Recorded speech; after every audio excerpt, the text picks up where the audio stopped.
Number 10, Ragnarok. I don't want to set the world on fire. I just want to start a flame in your heart. Yes, the end of times. It's all over. So long as I'm here for your entertainment, everything is going to be okay. Ragnarok is the prediction of end times. All ancient civilizations did this. Maybe we just like talking about it. Maybe we just like thinking we're all doomed. Maybe we're just all a little emo. Who knows? I don't know. Ragnarok is slightly different from other world-ending predictions, as instead of one event, it's a series of events that signals the beginning of the end times. As a gamer, it was kind of like watching Call of Duty fall off. Things were great in Black Ops 2. Things were good. Lots of good maps, fun weapons, perks. It was great. But then they added jetpacks, and you knew it was the beginning of the end. A good thing we never get close to that in real life though, right? Everything's fine. It's good right now. It's good. Number 9, Boulder. If you know your myths and your ancient stories, then you know that there's some stories that are very different from culture to culture. However, there's also a lot of similarities. The story of Balder is both. Very similar to Achilles, that is. A dude has been given the gift of invulnerability. I am invincible. Pretty sick. Achilles had a weakness. It was his heel. And Balder, well, it was a mistletoe. Every guy has his weakness, but yeah, it was a mistletoe. And Loki made a dart out of it, and then the dart got thrown at him, and then everyone was sad, it was kind of a mess, and yada yada. I'm sure this won't have any effect on our world. Why is the ground shaking? Number 8, Loki. Lord of the Tricks, the god of mischief. Everyone knows who Loki is, most likely due to some very successful superhero movies in the last few years. But the same may know him regardless, known for many tricks and evil deeds. His best trick, or whatever you want to call it, was his shape-shifting. Loki has the ability to transform into any creature and any gender. And for the people who don't have the ability to see through these tricks, it often leads to a lot of misfortune. Like previously mentioned with Balder. The dude was up to a lot of bad stuff. Bad stuff. Now he's a superhero, or supervillain actually. Number 7, Yggdrasil. Yggdrasil is the immense and central anchor that is the Norse worlds, surrounded by the 9 worlds, that is, where the gods often meet to talk about god stuff, which is really important, deliberating and all that fun stuff. The tree shares a connection with that of trees in Germanic paganism, culturally speaking, at least. I mean, come on, you can't blame them. There is something powerful about a large stoic tree that has connections and ties to all the realms. It's almost like they knew how important trees were all the way back then. Kinda needed them to breathe. And for a guy with asthma, that's that's pretty important. I gotta breathe. Do I go up a flight of stairs and I'm just I don't even smoke either. Number 6, Thor's Hammer. Probably the most recognizable piece of Norse mythology is Thor's thick and heavy hammer. Yes, that was an innuendo. It's a big one. Loki had been getting up to no good, as per usual, no surprise there, and decided to play some more tricks. These tricks got him into some trouble, so he then thought he'd make it up by playing more tricks on the master smiths, the dwarves. Not really a good thought process there. A competition was put in place to see who could make the best gifts for the gods. After a lot of gold and a boat that would fit in your pocket, everyone else was kind of just feeling meh, nothing special. However, that was until the reveal of Thor's hammer, Mjolnir. Nice. That had the crowds oohing and awing. A hammer that would never shatter, always hit its mark, and return to Thor when thrown. Now that's a pretty good hammer. Number 5, Cersei and the Pigs. Cersei wasn't so much considered as much a goddess, though she was one, more like a witch or an enchantress. She was the daughter of Helios, and depending on your sources, she was also the daughter of Hecate. This story is confusing because no one can really define whether she was the villain of the story or just like sad and lonely. The story goes as follows. The great hero Odysseus and his crew, after months at sea, happen upon her island. He sends his men ashore to investigate and find a cottage surrounded by magnificent yet docile beasts. Cersei is heard singing, and when the men greet her, she invites them in for a hearty meal, and after months at sea, that's amazing. Unbeknownst to them though, the food is enchanted and the men all turn into pigs. Odysseus discovers this, and after Hermes places a protective charm on him, he confronts her. Her charms were powerless on him because of Hermes, so she invited him into bed instead. Yeah, sure, why not? This is also out of character for Odysseus because he was super in love with his wife back home, but I guess he couldn't say no because she was a goddess, and hey, sexy times. Cersei realizes who he was, and having been foretold that Odysseus would be the only man to resist her, she lifted the curse on the men. She also made them hotter in the process, as a I'm really sorry. And then they all stayed for a year because I guess why not? They just stayed for a year. I don't know why. When they decided to finally leave, Cersei ended up giving him a bunch of info to protect him, so I guess like she turned into a friend after all. And yeah, it's just weird. Why would you stay on an island that turned you into pigs? I don't know, do you? Number 4, Hercules holds a giant off the ground. The taller you stand, the farther you have to fall. A lesson the tall people of the world will understand. As a requirement for the 12 trials of Hercules, our great hero had to defeat a massive giant. This ginormous form was named Antaeus, an undefeatable immortal so long as his feet remained on the ground. His mother was Gaia, the goddess of the earth, so like all his powers came from her. Duh. Antaeus was a big fan of wrestling, he loved it, and Hercules was a big strong guy, so they went at it. But in order to defeat him, all Hercules had to do was lift him off the ground and wait until his power drained from him, and that was that, because if he threw him on the ground, he would just like regenerate. So that sounds more like a prolonged piggyback than wrestling, but you know, whatever gets the job done. Good for you, buddy. And coming up to our top 3, we have number 3, Procrustes. Theseus dealt with a lot of interesting characters, and Procrustes was exactly how his name sounds. Crusty. If you ever find yourself wrapped up in a scheme designed to enforce uniformity by violent methods, then you may use the term Procrustean bed to adequately describe it. Procrustes was a serial taker of lives who had a very special bed. He would, like Chiron, soothe very weary travelers into a false sense of security by offering them a bed to stay for in the night. However, if you didn't fit on the bed, which no one did, he would either violently stretch you or trim you, to put it delicately, so that you would fit the bed. Obviously, all the travelers ended up dead. The notorious criminal lived between Athens and Ulysses, so coming across travelers was pretty easy. It was just a matter of time before Theseus would encounter him and set the record straight. Having heard of his crimes, Theseus decided to turn the tables and make Procrustes fit his own bed. So, what's even more confusing about this story is that Procrustes was the son of Poseidon, and so technically was Theseus' brother, so in a way, Theseus kinda committed fratricide, but Procrustes wasn't really behaving with godlike intentions, so I'm not sure where you can draw the line there. Number 2, Tantalus and Pelops. This one. Considering Tantalus was in such good rapport with the gods, I'm not sure why he did this. As we know, being on the gods' bad side even slightly leads to some pretty harsh punishment, so imagine really being on their bad side. Tantalus was the king of the land that is now Turkey today, and the gods thought he was just swell. So great, they'd even visit him from time to time for dinner. That sounds pretty good, man. Maybe they were awful dinner guests or something, but eventually Tantalus wanted to see how far he could push his luck. He devised a test that would determine whether the gods were all-knowing. He could have been like, how many fingers do I have behind my back? He could have been like, how many apples are in my dungeon? He could have done something random like that, but instead he did the last thing you would think of. Tantalus killed his son Pelops, cooked him up, and served him for dinner. Of course, the gods were wise to it as soon as they sat down, and considering a father eating his children was a pretty sensitive topic, Kronos, they were not pleased. The only god who ate some of Pelops was Demeter, who was blinded by grief over the loss of her daughter Persephone because she was downstairs with Hades. Needless to say, they were pissed. Zeus threw Tantalus into the abyss of Tartarus to endure an eternity of torment. His punishment was to spend the rest of time waist deep in water with a fruit tree hanging above him.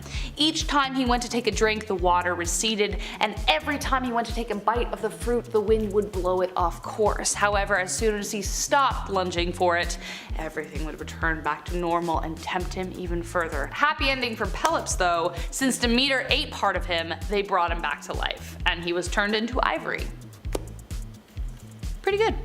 Pretty good for him. Number 1, Endymion. This story isn't exactly linear, so it remains one of the most confusing tales because it was likely pieced together. The issue for historians is that no complete story exists of it today, but we know it's about the love between the goddess of the moon, Selene, and a human man. In some versions he was the son of Peleus, others say he was raised by him, but was actually the son of Zeus. Some say he was a shepherd, others a king, but either way, this guy spent a lot of time outside at night beneath the moon. Sometimes he would even stay up all night charting the path of the moon, ignoring the desire to sleep. Soon Selene fell deeply in love with Endymion, a strikingly handsome mortal man.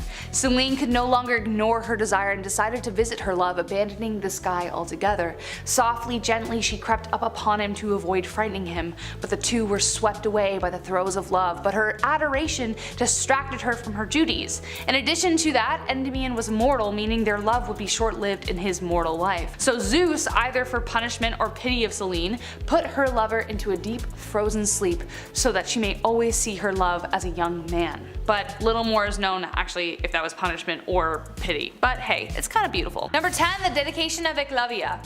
You know what you shouldn't do as a teacher? Make a student who is really talented self-sabotage themselves so they don't beat out another kid, which is exactly what happened to Iklavia. Iklavia was a very talented young boy who lived deep in the forest among his tribe. He wanted to become the best archer in the world, and he was very well on his way to becoming it. However, when he asked to become a student of the great Drona, he was denied due to his poor social standing. But Iklavia was not deterred. He built a statue of his idol instead and let it inspire him as he practiced archery every day. He became so skilled that when Drona learned of this, he was afraid he would surpass his best student, Arjuna.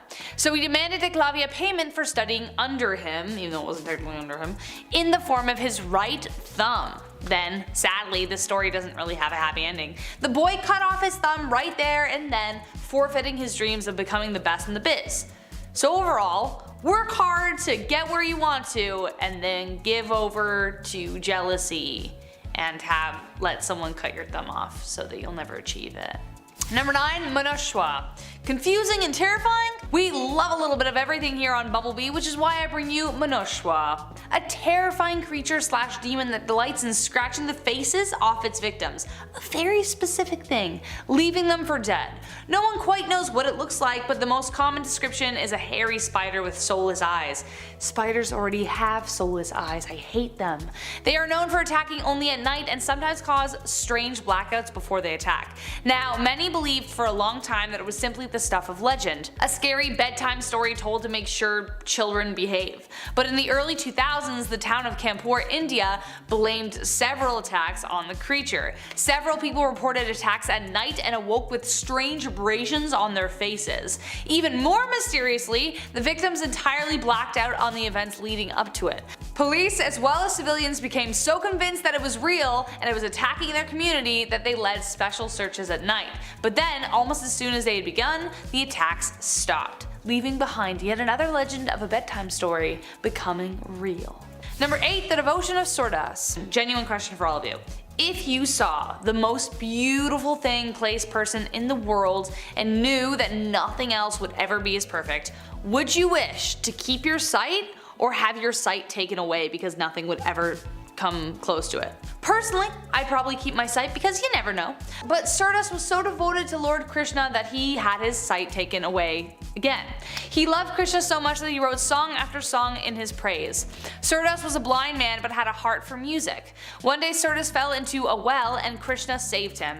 Radha, his companion, became jealous and against Krishna's orders saying to stay away from him, she went to him anyways. As she passed, Iklavia clutched onto her anklets. When he wouldn't let go, she revealed herself, but Iklavia couldn't confirm her identity, so he held on.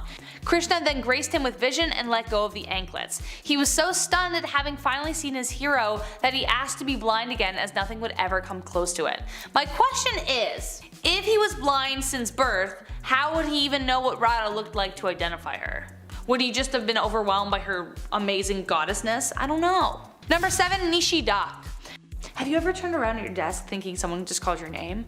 Or could you have sworn you heard someone say your name walking home alone at night in the dark? This has definitely happened to me, and it certainly makes me wonder whether there is a supernatural reason.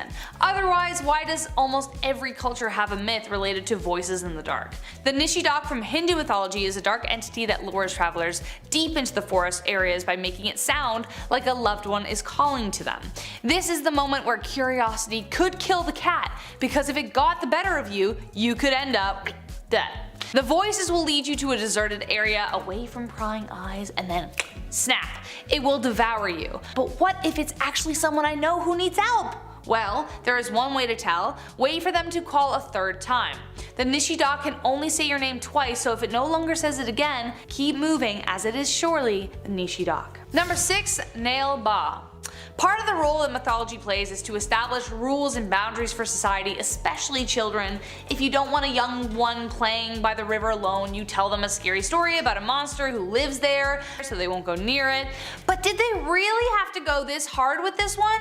Damn!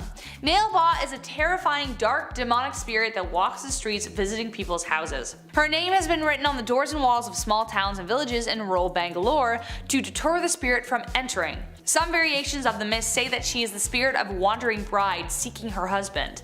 If you open the door to receive her, she will take the man of the house and bring bad luck to the household. Another version says, which is kind of where it gets confusing, says that should you open the door in the first place, you will be cursed to die within 24 hours. Apparently she speaks in the voices of your friends and family in order to appear more trustworthy. Villagers write her name on the door to ward her off, as they should. Number 5. Chiron. I think the last video or the video before, I don't know, my brain is pretty scrambled, but I mentioned the story of how Ixion made love to a cloud and gave birth to half horse, half men people. Yeah, well, as confusing as that is, like, where did those genes come from? Chiron was an exception to the rule. He was the son of the bond between Titan Cronus and a nymph and became a kind of honorary god. Unlike his other horny relatives, Chiron was a trusted, artistic, and intelligent being. He was still part horse, but his front legs were still human. So I guess imagine a man wearing half of those like 2 men horse costumes. Yeah. He didn't play the field, really, but was married to a nymph named Charicolo and had 3 daughters and a son. He trained fantastic heroes such as Achilles, Jason, Perseus, Ajax, and Heracles or Hercules. But his most noble act was giving up his mortality in order to free Prometheus. As a reward for his sacrifice, he became a fantastic constellation in the sky. Number 4. Delphine. The most confusing thing about Delphine is actually what she was supposed to be. A python, a dragon, and some ancient accounts equate her with Echidna, the mother of all monsters, a half woman, half snake being. She has also been confused for a male serpent, but according to the earliest Homeric hymn, she was a girl dragon.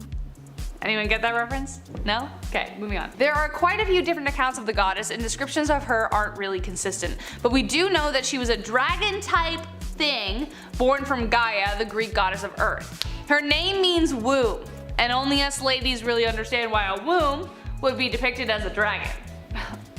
The time of the month, I know.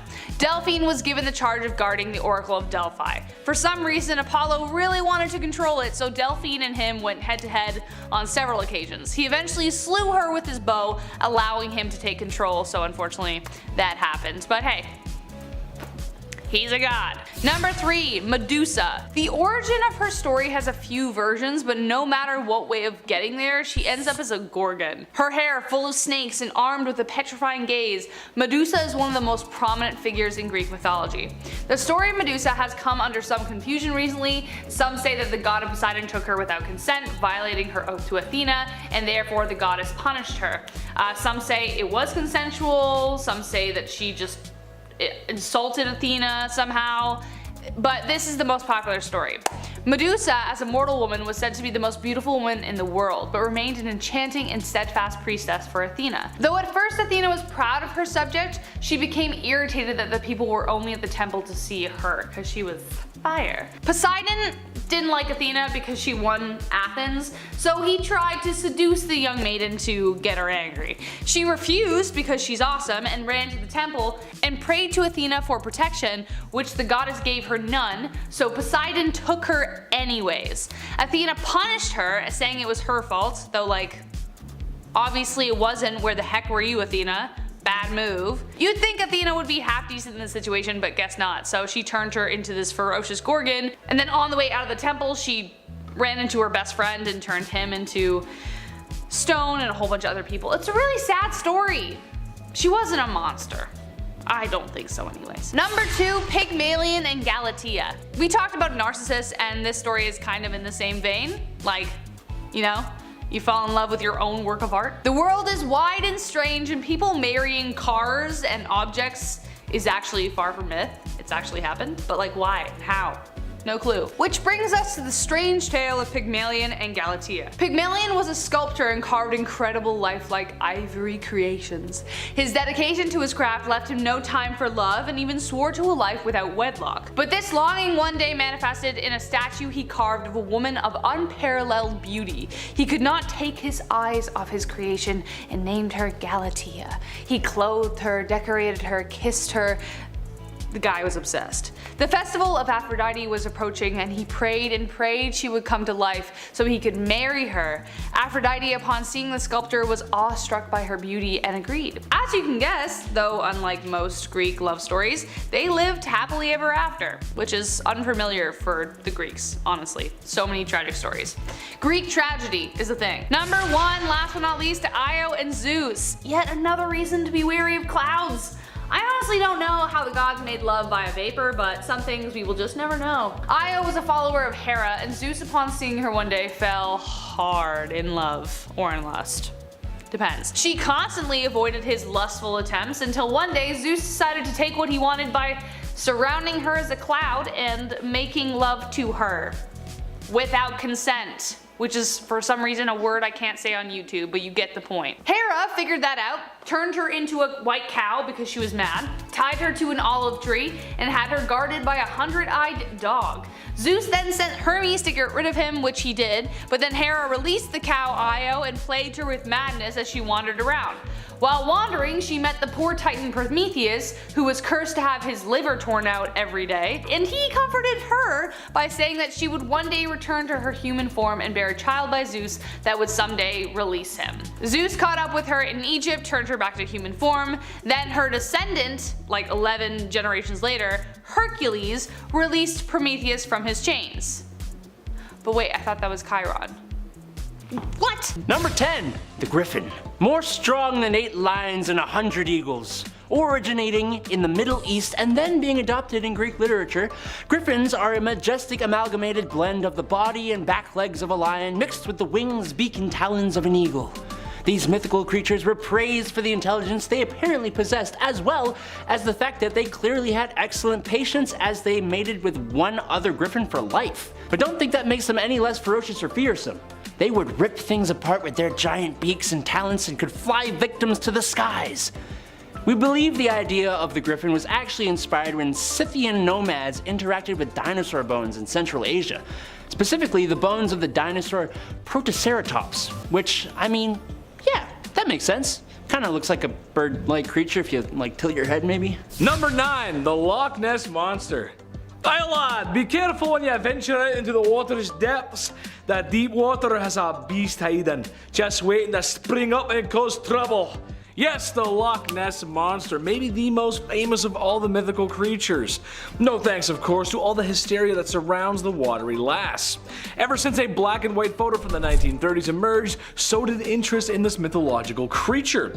Maybe because people were bored, gullible, or just the thought of a prehistoric animal still alive in modern times, well, it was thought-provoking. Some say it was a plesiosaur, some say it was a hoax, and funny enough, some think it was a whale's pichadille, which I had to include because it's very funny. Honestly, Adam and I googled whale gabagool and compared the two images, and you know what? Yeah, that's my accepted theory now. It was probably a whale gabagool. Number 8, a basilisk. If you think I mean the snake from Harry Potter and the Chamber of Secrets, then no.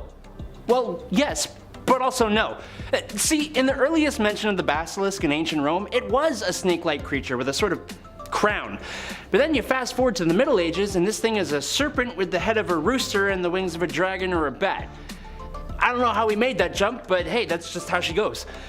It apparently had a very de-lifing bite and venom breath, which is interesting, but its main defense was the fact that it could end your time on Earth simply by looking at you.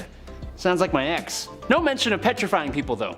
The basilisk supposedly originated in North Africa, but tales of European encounters are much more frequent. One particular incident from 1587 Poland tells us how a man clad in a mirror-covered suit hunted and captured a basilisk after it consumed 2 small girls. Number 7, Kraken. If nautical nonsense be something you wish, then ye came to the right place, sir. The Kraken, arguably the most terrifying sea monster ever. I know I said that before, but no, I said most infamous. Famous? I don't know. It's scary. I'd even argue it's scarier than the Megalodon. Put a Megalodon on land, he's basically an oversized Magikarp. Kraken? Ooh, those tentacles and suction cups, they're going to hurt. And but he's got reach. The Kraken in most depictions is a gigantic octopus or squid-like creature who can destroy large shipping vessels with its huge tentacles and send them down to Davy Jones' locker.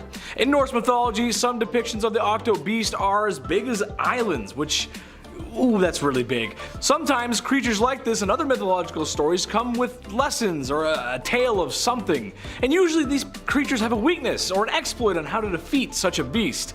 However, in my research, all it said was that they could be defeated, and not how. Number 6, Blemier. Ready for a weird one? In ancient times, Europeans who traveled to North Africa and Asia came back telling some pretty crazy tales, specifically of humanoids who would wander the wilds. The absolutely weirdest one would have to be the Blemier from North Africa. They were big hairy dudes. That part ain't surprising, that's Big Chet over there. But they had no heads. Instead, they had a face on their chest, or even just eyes in the middle of their chest. I mean, look at the art our ancestors made of them. What even is that? Somebody call the police! What the? They became a hot topic of interest and discussed and appeared in all kinds of stories and art at the time. I, for one, would never like to see them again. Thank you very much. I would never like to see that again. Thank you. Thank you. Number 5, the story of Mira. What is she pointing at? Ever been so sad and disheartened that you just wish you could turn into a tree? Yeah, me too. Then people could just leave me alone.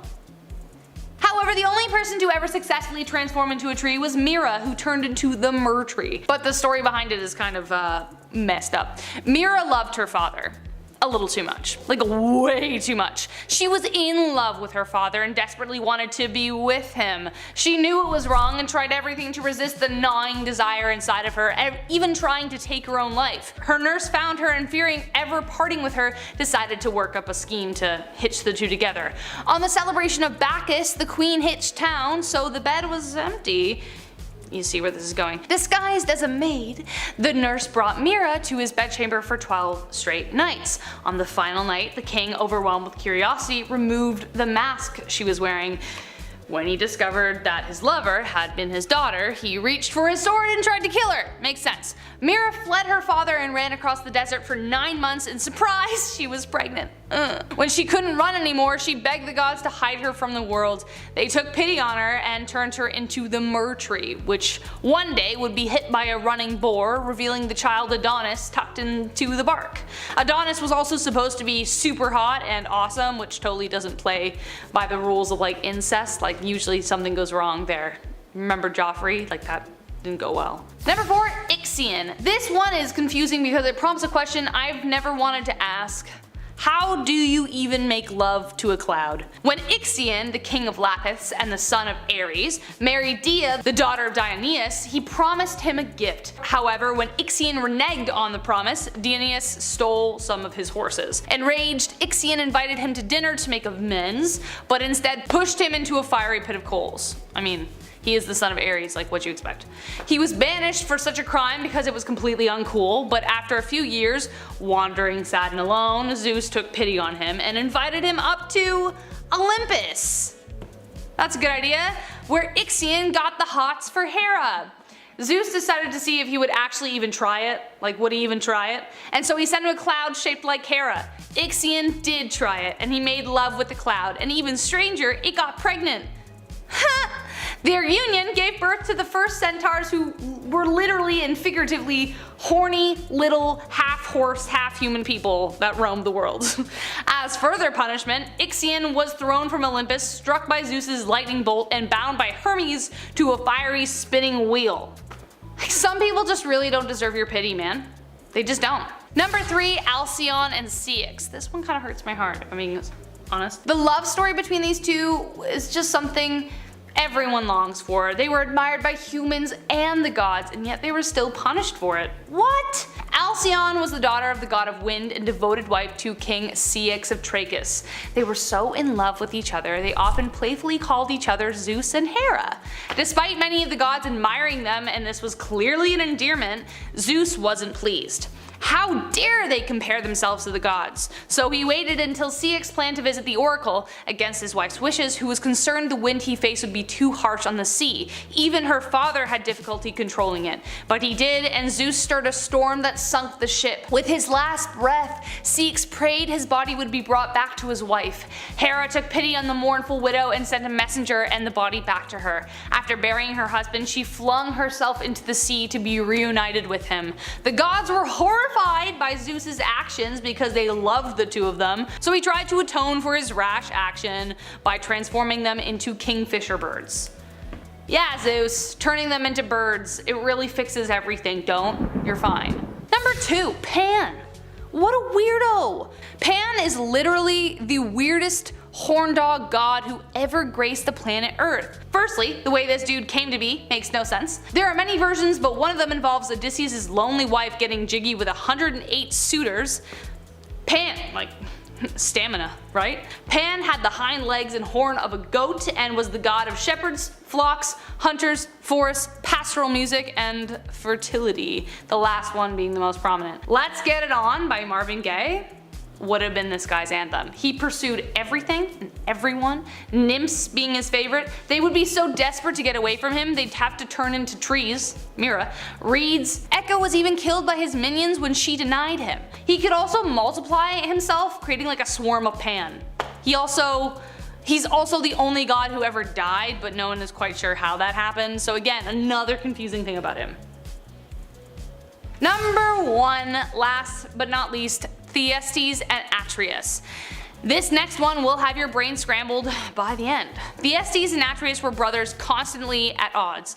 While their father, the king of Mycenae, was away at war, they seized the city and Atreus became king. He sacrificed a lamb with a golden fleece to seal the deal with Artemis and gave the fleece to his wife, who was fooling around with his brother Thyestes, and she gave the fleece to him. Thyestes made his brother swear that whoever had the fleece would be king, and thinking that his wife kept it safe, he agreed. Thyestes then showed the fleece. Atreus, pissed off, asked the gods for help. Hermes told him to tell Thyestes to promise that he would be made king again if the sun went backwards in the sky. Thyestes agreed, thinking it was impossible, so Zeus made it happen. Then Atreus fed Thyestes his own sons for dinner unknowingly and banished him as punishment. Then an oracle told Thyestes that in order to exact revenge, his own daughter had to have his son. So he made that happen in the grossest way possible. And then, it sounds like I'm talking about some dramatic housewife show. And then the son grew up, killed Atreus, and Thyestes became king. But wait, Atreus' sons, Agamemnon and Menelaus, came back, overthrew him, and Agamemnon finally became king, ending the whole cycle. We're good. Alright, I'm tired after that one. Number 10. Dionysus, man. Dionysus was never a dull moment. He literally exploded into existence after his mother Semele burst into pieces when Zeus showed her his true form because he was tricked by Hera. As a whole thing. Then Zeus continued the gestation period by carrying him in his thigh. Ever since then, he took on the responsibility of being god of fertility, winemaking, and madness, so essentially the party god, the frat boy of Olympus. However, some say that Dionysus was a result of a union between Zeus and Persephone, which is even more confusing, but hey. It's a myth, so let's go. But the most famous story about him revolves around the Bacchae and the story interpreted by Euripides. Pentheus, the king of Thebes, banished the worship of Dionysus and forbade the women of the kingdom from participating in the Bacchus. You can bet frat boy wasn't happy about this, he doesn't like being banned. He cast a spell of madness on all the women of the kingdom to attend the festival. So Pentheus caught him somehow and imprisoned him, but you can't chain a god. Dionysus decided on his revenge. He transformed into an irresistibly beautiful woman and lured Pentheus to spy on the Bacchic rituals. When the Maenads spotted him, they thought he was a wild dog. Peeping Tom, or like, so they tore him limb from limb. One of the attackers was his mother, Agave, who didn't know the animal was actually her son in the madness that she was wrapped up in. So yeah, there are plenty more stories regarding this rascal, but this will have to wait for part 3. Number 9, Lycurgus. We talked about Mira in part 1, you know, the woman who slept with her father and then turned into a tree from which she gave birth. If you don't know what I'm talking about, go watch part 1 right now. Yeah, weird times. Well, here is another plant story that's equally as confusing. I know branches can sometimes look like arms, but how do you confuse your son for one? Well, Dionysus has to be involved. Lycurgus attacked and injured the aforementioned party god, Dionysus, and needless to say, the gods were not happy about it. Dionysus was basically doing a pub crawl with wine in the mortal realm, and Lycurgus wasn't jazzed about it because he was a messy dude. As punishment, Dionysus descended upon him with madness. In this violent state, Lycurgus saw a pile of weeds that he just had to get out of his garden, so he took an axe and chopped them away. Little did he know that it was actually his very own son that he was chopping to pieces. He also took the life of the rest of his family, and he even took off his own legs in his madness. After he finally passed away, he was entombed in a rock as a sign of disrespect for offending the gods. So, moral of the story, don't whine about the man of the vine, who likes to party all the time. Don't do it. Number 8, Hera the Virgin. The most confusing thing in all of Greek mythology was Hera and Zeus's marriage. Sometimes you just gotta know when it's time to call it quits. Between them being siblings, Zeus cheating on her all the time, Hera killing people over jealousy and spite, things were just messy. But did you know that Hera actually grew back her virginity annually? Not at all possible to rebuild that in real life, but if you're a god, then anything is possible. Hera was the goddess of virginity and was worshipped as the goddess of matrimony, virginity, and marriage. Though she was married, albeit unhappily, she was revered as a virgin, which clearly she wasn't. So in order to maintain this, she renewed her virginity every year by bathing in the spring of Canathus. The rites performed in order to do this were kept a secret and never spoken of, but she did it. This meant that people could still revere her for it, and she could pretend for a moment that Zeus and her never got jiggy with it, because obviously she'd want to forget that.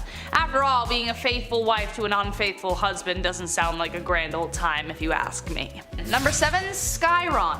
I don't know about you, but if someone washed my feet for me, the first thing I would do would say, thank you. Full stop. Like, that's it. The last thing I would do is blast them off a cliff with said clean toesies. Already there are a few things I never thought I would say to thousands of people. But what a great intro to the story of Chiron. Chiron was a bandit who was obsessed with killing people after and while they washed his feet. Everybody's got their thing, I guess. He would call travelers on the road to help him wash his feet, which a surprising amount of people agreed to do, right? Imagine someone asking you to do that today. You just hear a voice pleading from a dark alley to like, please wash my feet, wash my feet. I need someone to wash my feet. Would you go? Serious question. Anyways, when these extremely kind people would offer help, he would kick them in the face and push them over a cliff. Yeah. To add insult to injury, at the base of the cliff was a man-eating tortoise who would eat the remains of the either dead or still alive people. Talk about kicking a man while they're down. He got away with this too many times. Imagine the parents having to warn their kids not to wash random people's feet. Thankfully, Theseus, Poseidon's son, butted in and threw him off the very cliff he so enjoyed in his pastime. I like how the crime fits the punishment here, you know? It's satisfying. I like it. It's good storytelling. Number 6, Tereus, Procne, and Philomela. Okay, this one is probably the most messed up out of all the Greek tales, at least in my book. Trigger warnings galore here, folks. I'll try to be delicate. Tereus was the son of Aeris and the king of Thrace. He married Procne, who was the eldest daughter of Pandion, the king of Athens. The two fell fast in love, but the Furies prepared their marriage bed and howled all night over their union. A very, very bad omen. Soon Procne longed for her little sister Philomela to join her, so Tereus went to fetch her from Athens. But as soon as he saw her, he was consumed by lust. Despite promising her father he'd protect her, he stole Philomela away and ravaged her. She promised she'd tell everyone what he did. So in order to stop that from happening, he cut out her tongue. He hid her away and told Procne that she'd been lost at sea and perished. For a year, Philomela snuck cloth from the maid that would care for her and wove a tapestry that told her story. The maid secretly brought the cloth to Arachne and she immediately sought out her sister.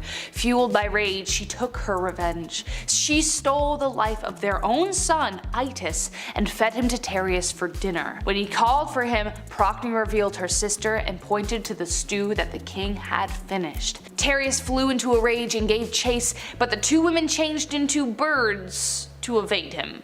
Birds. Okay. Arachne turned into a swallow, Philomela a nightingale, and Tereus soon followed suit by the ravenous hoopoe bird. Would have thought it would be like a raven or like a hawk, but nope, he got the hoopoe bird.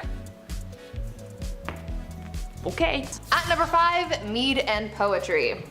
There are many creation stories for Norse gods that are pretty weird. The gods were created from all kinds of things and it's a little complex, but one of the weirder creation stories is that of the god Kvasir, known to be the wisest of them all. The story goes that the gods just won a war and they were looking to celebrate their victory with a special drink. They all chewed berries and spat them out to ferment them and create alcohol. However, instead of making a drink, they made a person, and that person was Kvasir. His name literally translates to fermented berry juice, so it really doesn't get more straightforward than that. This new god became the smartest god to have ever existed. He was known to share his wisdom with anyone who would listen and traveled far and wide to share his knowledge. Sadly though, he was too wise for everyone and Kvasir was killed by dwarves and they drained his blood. They then used this blood to create a special kind of mead that granted poetic skills to those who drank it. It is believed that this drink was the birth of poetry, so Kvasir's death ended up creating something beautiful after all. Number 4, kitten footsteps. If you have a dog that's a little tempestuous and keeps breaking out of their collar, then listen up. We've been doing it all wrong. The strongest collar is one that's embedded with the sound of cat footsteps, such as the one used to keep Fenrir at bay. Fenrir was a colossal wolf offspring of the god Loki because again, he was super creative when it came to having kids. The gods were so afraid of him that out of the 3 monsters Loki had, this one they kept under lock and key. They reared him up as a pup and the only god fearless enough to approach him was Tyr, the upholder of law and order. As it grew, they kept putting chains on the beast, clapping every time Fenrir broke through them to disguise their intent as a test of strength. But soon they sought out the dwarves, because they were awesome, for their skill. They forged a chain of unequivocal strength. Instead of metal, it was made from the sound of cats' footsteps, the beard of a woman, the roots of mountains, the breath of fish, and the spittle of bird. All things that don't exist. When they showed Fenrir, he suspected something was up because it was so light, so he asked for a god to put their hand in his mouth as collateral. Tyr did so, knowing that he would lose his hand because it was gonna work. He did, and Fenrir, unable to break it, was transported to an isolated keep, and there he stayed until Ragnarok, because he's gonna kill Odin. At number 3, target practice. We all know about Odin's son Thor. He is the most famous child of the Norse Allfather, but you might not know about Odin's other son, Balder. Balder was known for being well liked by everyone. Well, maybe not everyone. Loki was the one person who didn't like Balder, and he ended up being Balder's undoing. One night, Balder started having nightmares where he pictured his own death. This had his mom really worried, and so, as any mother would do, she sought out to protect her child at all costs. She went to everyone and everything in existence, including inanimate objects, and she asked them to take an oath promising to never hurt Balder. These oaths were no joke, and as everyone agreed to take this oath, this essentially made Balder invincible. The gods found this so great, so they made a game where they would use Balder as target practice and would throw weapons and other miscellaneous items at him, only for all of them to just bounce right off of him. This was all fun and games until Loki got fed up with Balder being the center of attention. Loki ended up finding the one thing that Balder's mother did not get an oath from, and that was mistletoe. Loki then made a spear out of mistletoe, and the next time the gods played their game with Balder, Loki gave the spear to someone who threw it at Balder, and then he died. Number 2, a naughty little squirrel.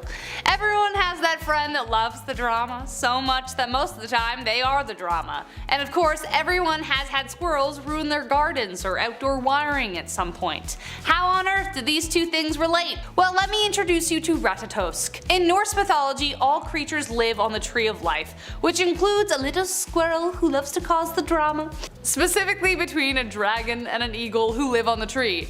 Ratatosk's job is to ferry messages throughout the tree, and quite often the dragon and the eagle love to insult each other. The squirrel loves it so much that he will even lie to keep it going, but it doesn't stop there. He will even spread gossip and unrelated news to the other gods. The squirrel will do anything to keep the hatred flowing throughout the tree, which somehow explains how rude squirrels are most of the time. Like, honestly, what the heck. Except one time, one came up on my shoulder and like just hung out, and it was really nice. So they're not all bad. Finally, at number 1, Thor the Bride. If you know anything about Thor, it's that he loves his hammer Mjolnir more than anything, and if he loses it, he would move heaven and earth to get that sucker back. Well, Thor's hammer was once stolen by a giant named Thrym, and Thor and Loki came up with an insane plan to get it back. Thor tried to negotiate with the giant to give him back his hammer, but the giant said that the only way he would return Mjolnir to Thor was if he could marry Freya. That was certainly not going to happen, at least not for real. Thor decided to impersonate Freya instead and married the giant, and when Loki caught wind of this plan, he decided to join. Loki disguised himself as a handmaiden in order to watch this whole thing unfold. The giants ended up buying Thor and Loki's disguises, and they made it to the wedding feast. The giants were getting a little suspicious because he seemed manly, and especially when it came to his appetite, but that didn't matter in the long run because the moment that Thor was able to get his hands on Mjolnir, he not only left the giant at the altar, but he killed the giant and all of the wedding guests too. Sounds like the Red Wedding from Game of Thrones, honestly. Number 10, Pandora's Box. Don't understand. Why would you even have a box like this in the first place? According to Greek mythology, the beginning of the earth was free of pain and suffering. The land was perfect, kind of like, exactly like Eden. Prometheus had created man by making them out of clay, and he will, okay, well, we might get to that later in another list, but you know, he did a whole bunch of good things for man, the gods got mad. Anyways, Hephaestus made the first woman, Pandora. They gave her beauty, cleverness, charm, and curiosity. Curiosity killed the cat. Her name translates to all gifted. But then Zeus was like, you know what would be a great gift? I'm gonna give this girl a box and tell her not to open it. That's like putting a B-Day present in a 4-year-old's lap and being like, ooh, enjoy the wrapping. No. Well, guess what happened? Because they gave her curiosity, it got the best of her, and she released all the troubles into the world: disease, violence, madness, greed, old age, death, plague, slow walkers, and people who eat really loud at the movies. Okay, the last thing to leave was hope, so at least that's a good thing. But you gotta wonder, who in the heck let Zeus be the leader of everything if he made a crap decision like that, with no foresight at all? Why put that stuff in a box? I don't know. Stop it. You're fine. Number 9. Echo and Narcissus. Look, there's nothing wrong with doing a fit check before you leave for work. Give yourself like a, ooh, damn, you know? Do that. Love yourself. But if you're stuck there for the whole day, there's a thing called being a narcissist, which is derived from a character in Greek mythology named Narcissus. The love story between Echo and Narcissus is a curious one, which makes very little sense. Echo was a beautiful nymph who was cursed by Hera when she tried to protect Zeus from getting caught because he was swing. She was now only allowed to say the last word anyone said, hence Echo. Echo was just one of many who pursued Narcissus, but her love was deep and true. One day, as she waited for him to say the last word, she finally went to him when he called her. Immediately, he spurned her off, saying like, no one's better than me, so get out of here, you nymph. You called her, dude. The goddess Nemesis wasn't pleased with his behavior, so she decided to punish him. Nemesis lured him to a steady pool of water where he spotted the most beautiful thing he'd ever seen: himself, and he fell passionately in love. Stung by the pangs of unrequited love at last, Narcissus took his own life rather than live without being able to touch himself. Moving on. Number 8, King Midas. Whoever used the term Midas touch and thought it was a good thing needs to read this story again. The Midas touch is an allusion to King Midas, who thought having the power to turn everything into gold was gonna be a good thing, but he didn't specify, and there's always a catch. There's always a catch. After Midas welcomed with open arms Dionysus's merriest reveler, Dionysus said he would give him one wish. He wished to turn everything he touched into gold, because he needed money. He was delighted at first, course, turning twigs and plants to gold, but then when he got hungry, he found he couldn't eat or drink anything without it turning into gold. Panicking, his daughter ran towards him to comfort him. Out of instinct, he hugged her back because he was a hugger. She soon turned into gold. Dionysus heard his curses and prayers and told him he must wash himself in the river Patroclus.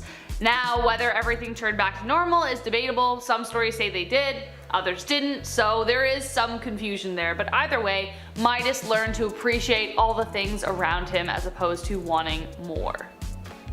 Morals. Number 7, Daedalus and Icarus. We all wanted to jump off the roof when we were kids with wings made from paper to see if we could fly. I mean, why not? Massive metal planes are able to do it, why can't we? Literally, planes are insane.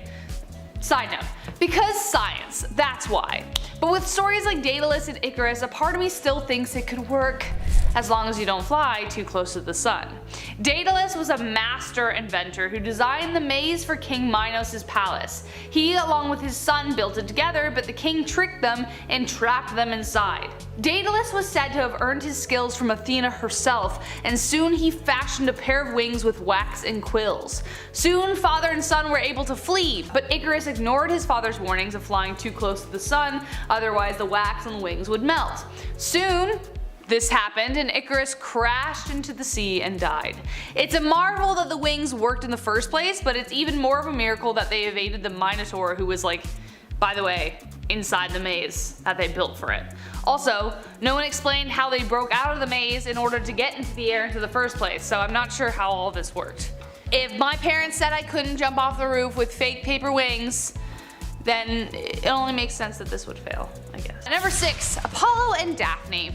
Ever had someone like not get the hint and continue to slide into your DMs? So in order to avoid them, you like have to turn into a tree so they leave you alone? Ha! Anyways, yeah, me too. It's a tough place to be, especially in the case of Apollo and Daphne.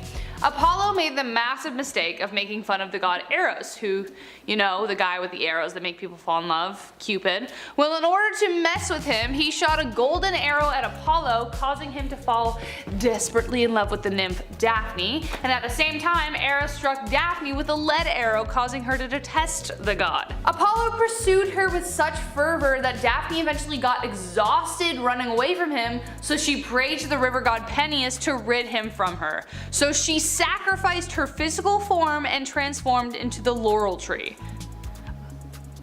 Desperate measures, folks. Apollo was so distraught, he made her his sacred plant and always wore stems of the laurel tree on himself, which means he would have had to break them off the branches. Which, if you're thinking about that, did Daphne feel that as a tree, you know?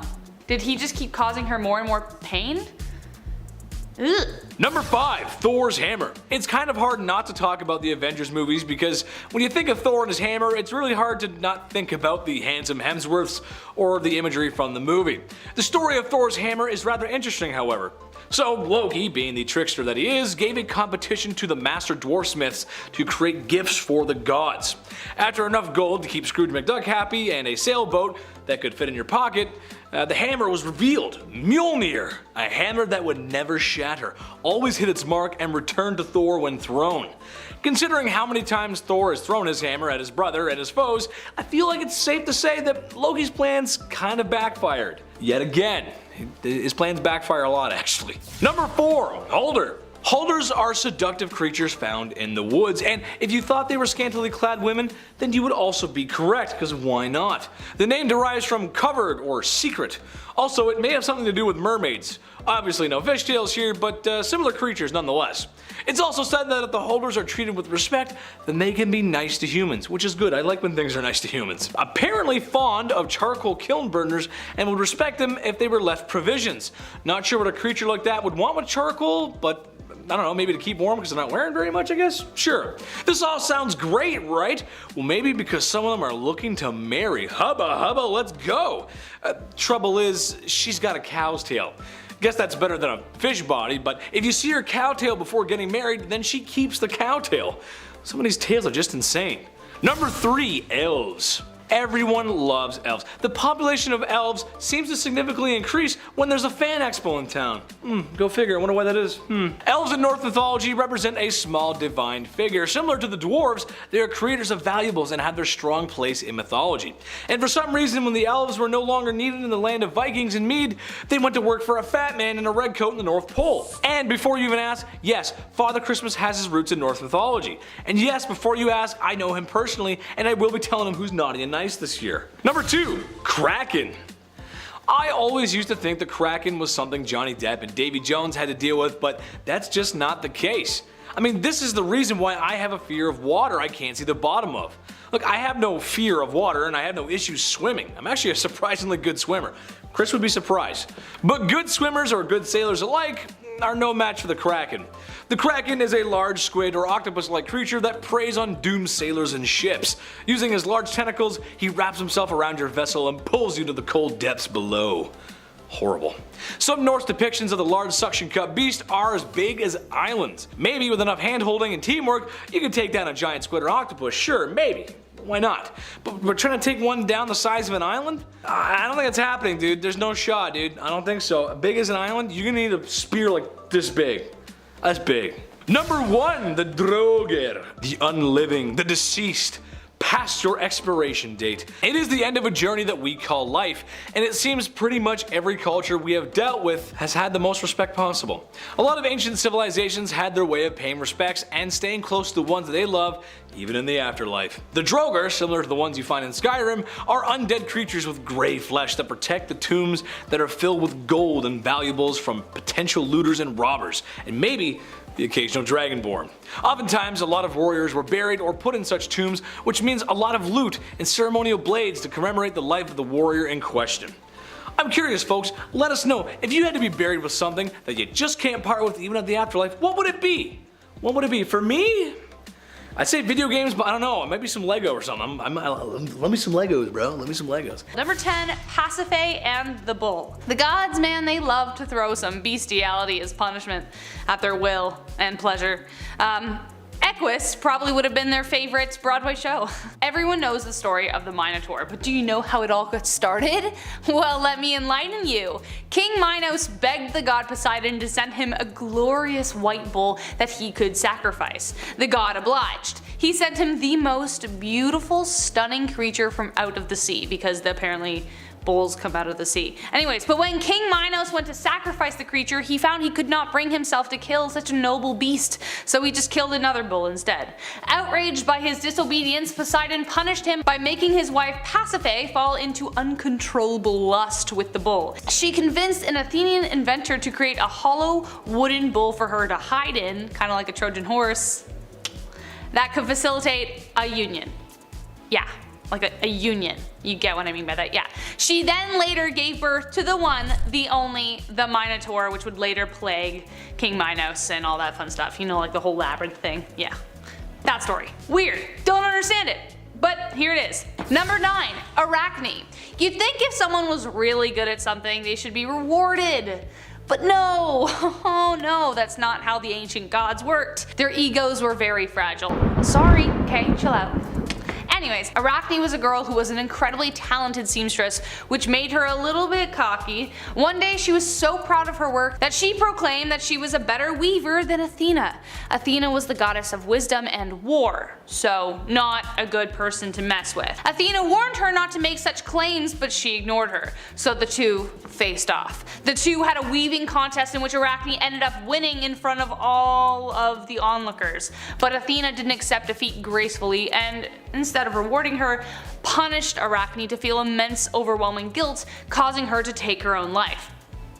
But that wasn't enough for Athena. The goddess brought her back as a giant spider who would forever weave her designs in the forms of webs. Not very nice. Not very nice indeed.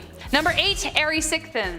Are rich people rich because they're greedy, or greedy because they're rich? Either way, Aeris was, bottom line, a very greedy man with wealth that spilled over. Kinda like the Sun King, really. Planning to build another feast hall for himself because he needed another one, he demanded that a massive grove of trees be cut hacked down to make room. This grove, however, was sacred to Demeter, the goddess of earth, but the men did as he asked, save for one tree. One tree was left standing, covered in beautiful wreaths, symbolizing every prayer she'd ever granted. When the men wouldn't do it, Aeris then tried to do it himself. While doing so, he killed the dryad who lived in the tree, which really didn't bode well with the goddess. To suit his greed, she set down Limos, the divine representation of starvation. Overwhelmed by a formidable hunger, the more he ate, the more he desired. He sold off his entire fortune, including his own daughter, to buy more and more food, but nothing would slake his hunger. Finally, he began eating himself, bit by bit, until he finally perished in his own greed, destitute and alone. So, moral of the story is don't cut down trees. Or don't be greedy and don't cut down trees. Number 7, Leda and the Swan. Like, Zeus, head of the gods, the one we all should be looking up to, was like questionably immoral. But like, I mean, when you're a god, you can kind of do what you want. This story hurts my head because I just, like, how does A get to B? Anyways, Leda was the daughter of the king of Pleuron in Aetolia and wife to Tyndaris.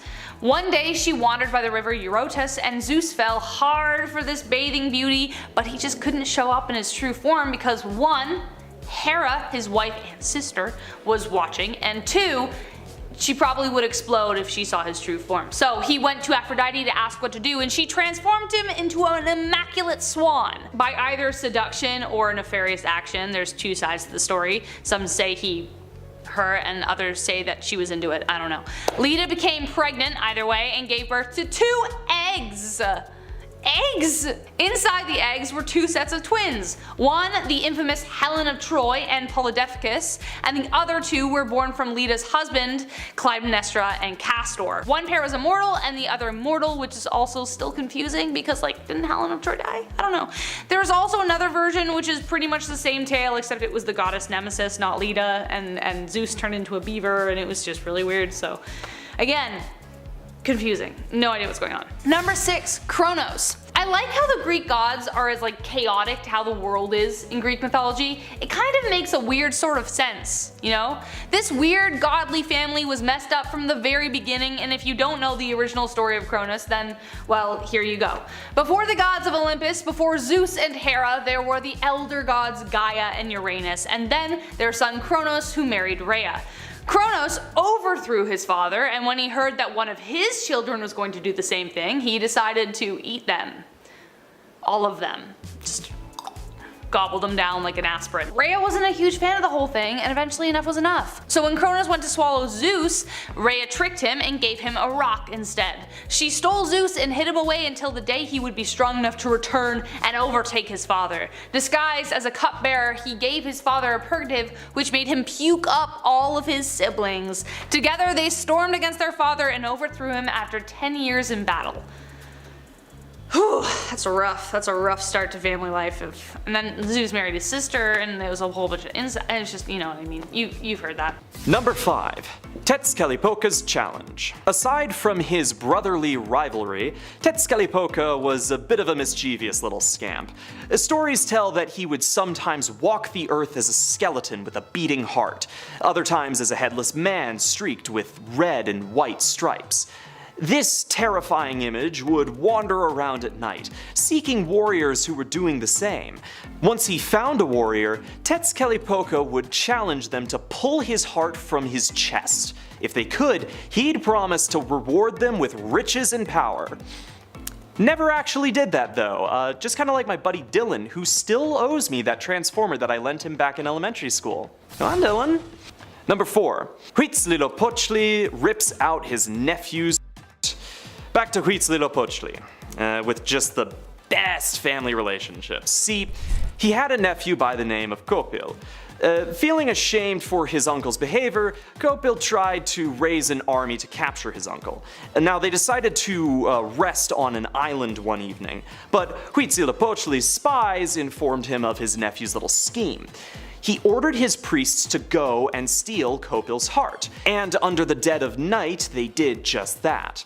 When asked what to do with it, they were told to bury it on the island where Kopel had come to reside. The next morning, the heart had grown into a cactus, fed by Kopel's courage, and plot twist, that cactus was the cactus that Huitzilopochtli used as a base for the symbol of the prickly cactus, which would lead the Aztecs to Tenochtitlan. Number 3. Tezcatlipoca tricks his brother. Back to Tezcatlipoca, you know, this one's a doozy. So Quetzalcoatl and Tezcatlipoca just don't get along in any way. Quetzalcoatl is a big honorable warrior, Tezcatlipoca is a little bit of a sleazeball. They're really just oil and water, you feel? Well, Tezcatlipoca had just about enough of his goody two-shoes bro, so one night he managed to get Quetzalcoatl brutally wasted. This caused Quetzalcoatl to go to his sister Quetzalpetli, and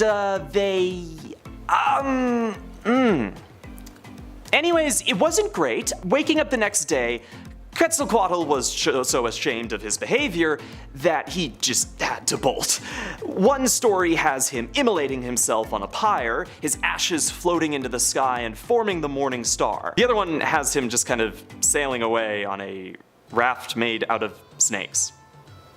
Number 2. The heart-powered sun. I think we could all agree that the sun is pretty important. It's a nice little piece of astral stuff that, you know, just keeps us all alive. In the creation of the fifth world, the gods decided that they were gonna have to make a new one, but they didn't exactly know how to do this. Holding a meeting, they decided that the best way to go about this would be to hold a contest. One of the weakest gods, Nanahuatzin, decided to compete. Painted white and covered in feathers, the dude yeeted himself into a fire with reckless abandon, where a black eagle caught him and carried him into the sky. This was pretty good until Nanahuatzin realized that he couldn't move. He explained that he'd need their blood and hearts to help him move across the sky. There was a bit of consternation, a few slung arrows, but the gods eventually acquiesced to his demands, which was how the modern day's sun came into being. Number 1.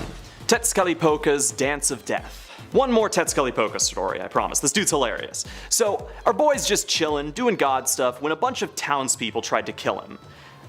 Why? Their plan didn't work, and so Tezcatlipoca decided to bring them down to the town center and challenge them to a dance to the beat of a song that he was singing. They obliged, and he kept them dancing, speeding up the beat and tempo until he danced them right off a cliff. Now, one of the interesting things about this is that there is actually a historical precedent for people dancing themselves to death in cases of mass hysteria, so this story might actually be truer than you'd think. Number 10, Clash of the Titans. An Avengers level threat, baby. The Titans were the big bad giants who ruled over the earth and the gods. Naturally, they all got along, and there were never any problems, ever. Yeah, right. They fought like cats and dogs, though I never understood that because all the dogs and cats I know always got along great. But the Titans fought, and they fought some more, until your favorite boy Zeus had enough and kind of took control over everything. It's Zeus, it's what he does. It's too bad Aaron Yeager wasn't there to help out. Number 9, Prometheus. Poor Prometheus. This is my favorite tale from Greek mythology. I think it's rather sad for Prometheus. All he wanted to do was give us the knowledge of fire, and look at all the things that we did with it. Forged iron and steel, heated our homes, so no one would ever go cold again. And we cooked, which gave Gordon Ramsay 23 hit shows and a reason to curse when asking for the lamb sauce. Where's the lamb sauce? Prometheus went directly against Zeus's orders, and if you didn't know, that's kind of a bad thing. It can wind you up in a rather unfortunate position. A position like being chained up and having a large bird come feast on your intestines. Like I eat mom's spaghetti. She makes a good spaghetti. Thanks, Mom. You make a good spaghetti. Number 8, Icarus. I think we can all relate to this one, or at least have been told a version of this when we were flush. Things were going good for us. In a nutshell, Icarus got some wax wings and gained the ability to flight. Mind you, that was probably the dream of many ancient peoples. After Icarus got his wings, he got a little arrogant. He wanted to push his wings to the limit. Kind of like Iron Man in the first Iron Man movie. But instead of falling in a multi-million-dollar supersuit and looking handsome while doing it, Icarus sniffed one too many of his own farts and flew too close to the sun, where he burned up in it. So what's the lesson learned here, folks? Keep yourself grounded and don't sniff your own farts. Number 7, Jason and the Argonauts. Avenger level threat acquired. For some reason in our lives, you find stories of our favorite heroes forming almighty and powerful groups. The Avengers, the Justice League, BTS. That one might have too much power.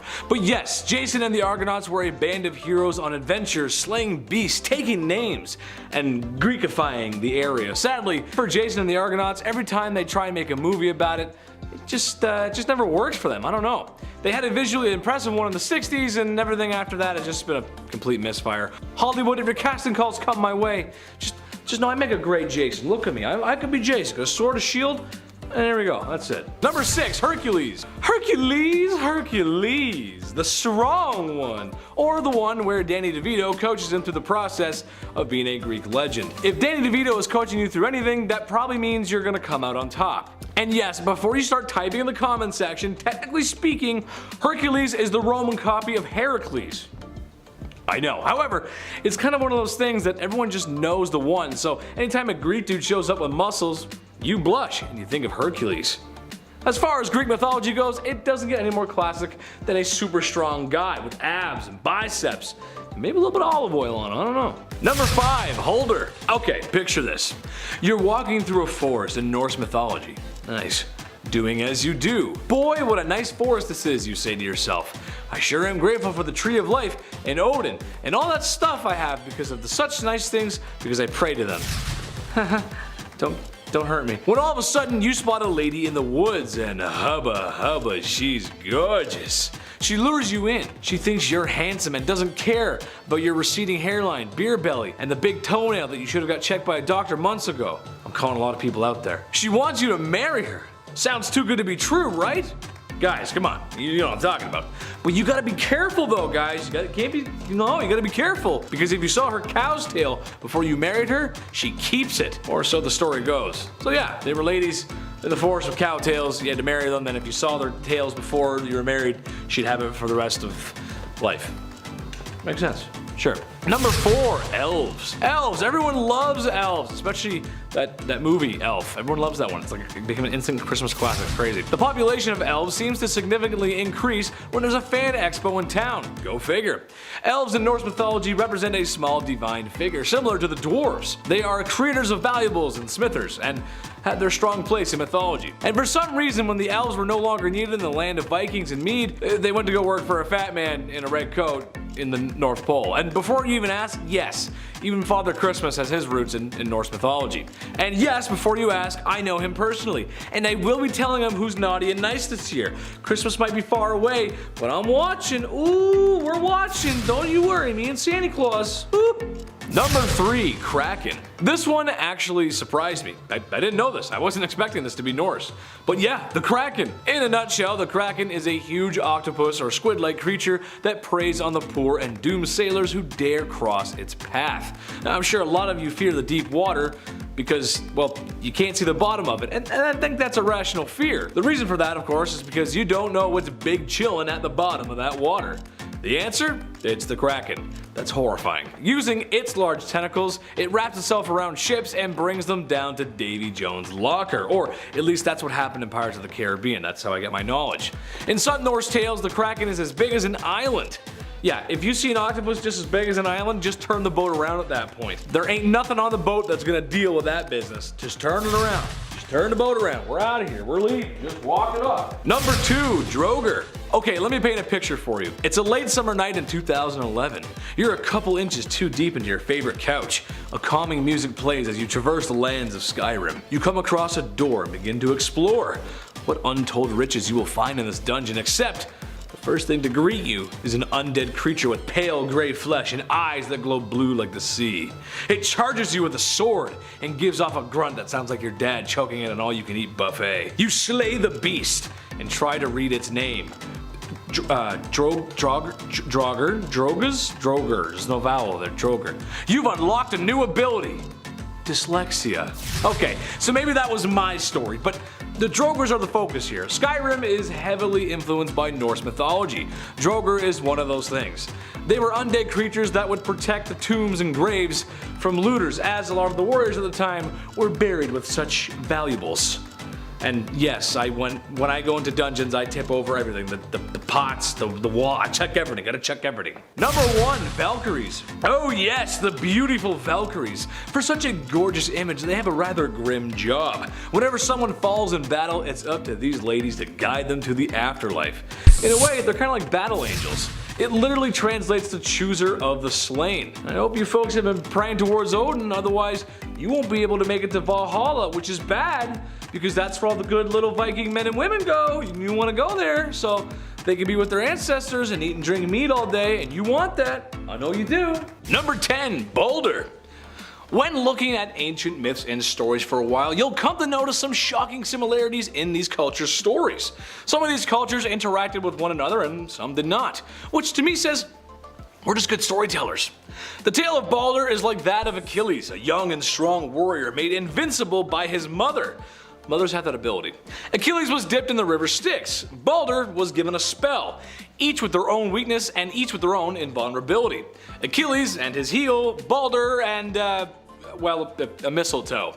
Loki made a dart out of one and Balder wasn't so invincible anymore. Boy, that Loki guy sure causes a lot of trouble. Also, if you played God of War, the climactic scene at the end with Balder, ooh, especially troubling. You know what I'm talking about. Good stuff, good story. Number 9, Yggdrasil. The big bad tree that you see every time you see Norse stuff. A connection between all the 9 realms and a place where Norse gods deliberate on godly matters. I don't know what that is, but they talk there sometimes. It's kind of like when your parents talk in the room. You know what they're talking about, but you know it's important. It's almost as if people knew how important trees were. I mean, we use trees for everything. Paper, houses, sometimes people on the West Coast like a different kind of tree. You know what I'm saying there, brother? I got Chris, I got him, he's laughing. I like to make Chris laugh. You guys gotta laugh sometimes. The tree is life. It represents life, brother. Kind of like what trees actually do in real life. I swear, one of the first lessons I ever got in school was that tree equals good, and we need tree, so don't cut down tree. We need to breathe, please. I swear it was one of my first lessons. Maybe because we're Canadian, I grew up in the fort, like in the hillbilly country, I don't know, but that's what I learned. Number 8, Ragnarok. The apocalypse, the end times. When mom says I have to eat my dinner before I eat cookies. Oh, it's the end of the world. Let's be honest, I never really had an issue with eating. Come on, let's be real here, come on. Ragnarok is the prediction of end times, and every civilization has their own. Ragnarok is slightly different though from its counterparts, as instead of one event like a giant tsunami or a flood, it's more of a series of events that are the signs of end times. Kind of like Call of Duty. First it was greedy microtransactions, then it was jetpacks. Lately, it's just unbalanced hackers. All signs of the end times. Number 7, Loki. Lord of tricks, god of mischief. Everyone knows who Loki is, most likely due to some very successful superhero movies in the last few years. But the same may know him regardless. Known for many tricks and evil deeds. His best trick, or whatever you want to call it, is shapeshifting. Loki has the ability to transform into any creature and any gender, which to me, that's just the best superpower. I mean, come on, you can legit be any living thing. That's gotta be cooler than a shield or just getting really green and angry. And for people that don't have that ability to see through these tricks, it often leads to a lot of misfortune, like the previously mentioned Balder and perhaps another related story that I'll get to later, we'll see. Number 6, Valkyries. Oh yes, the beautiful Valkyries. For such a gorgeous image, they have a rather grim job. Whenever someone falls in battle, it's up to these lovely ladies to guide them to the afterlife. In a way, they're kind of like battle angels. Pretty cool. It literally translates to chooser of the slain. Norse mythology, like a lot of others, has its fair share of violence, but hey, I guess if I fell in battle, I'd want to be carried off by a gorgeous woman who can fly. I hope you folks have been praying towards Odin, otherwise you won't be able to make it to Valhalla, which is bad because that's where all the good little Viking men and women go. So they can be with their ancestors and drink meat all day, which, dude, drinking, you ever had meat? It's delicious. Yes, please. Sign me up. Oh, I love meat so much. Number 5, Boba. I love all the legends that circulate sleep paralysis. If you have ever experienced it, you know how terrifying it can be. We know that it is a global phenomenon as most cultures around the world have lore surrounding it. The one that belongs to Indian mythology is the boba. When people experience sleep paralysis, symptoms often include seeing shadowy figures, you're unable to move, there's pressure on your chest, pretty much having a nightmare while you're awake. The boba is said to be a horrific creature who causes it. Made of shadows, the boba's entity preys on those who sleep on their back. Very specific. So no side sleepers here.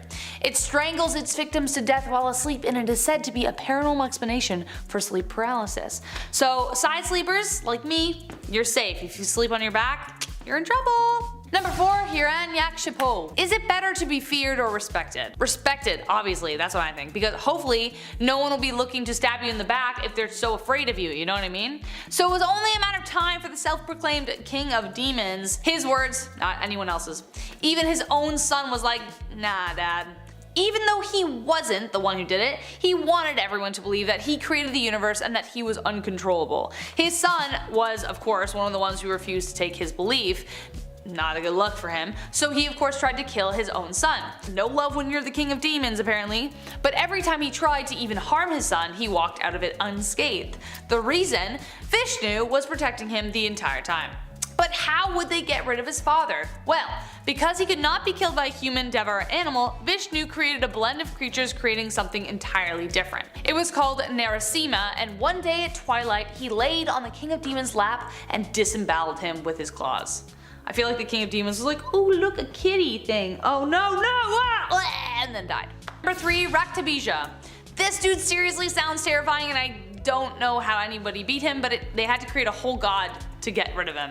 Raktabija wasn't just one demon in Indian mythology, he could simultaneously be hundreds, thousands, millions. If one drop of his blood hit the ground, another Raktabija would form, and worse than that, the creature would actually get more powerful when a new version of himself was formed. It was like a huge narcissistic thing. I'm not sure how that works, especially since he's only a tiny baby part. Like, whoa, I'm so powerful. As you can imagine, he was incredibly difficult to defeat. Every time he spilled blood, it was like, whoa, there's more of you. So the gods combined all of their power and created Kali, the destroyer of demons. A grotesque looking goddess decorated with bloody limbs. You know the one, the lady with the multiple arms dancing about.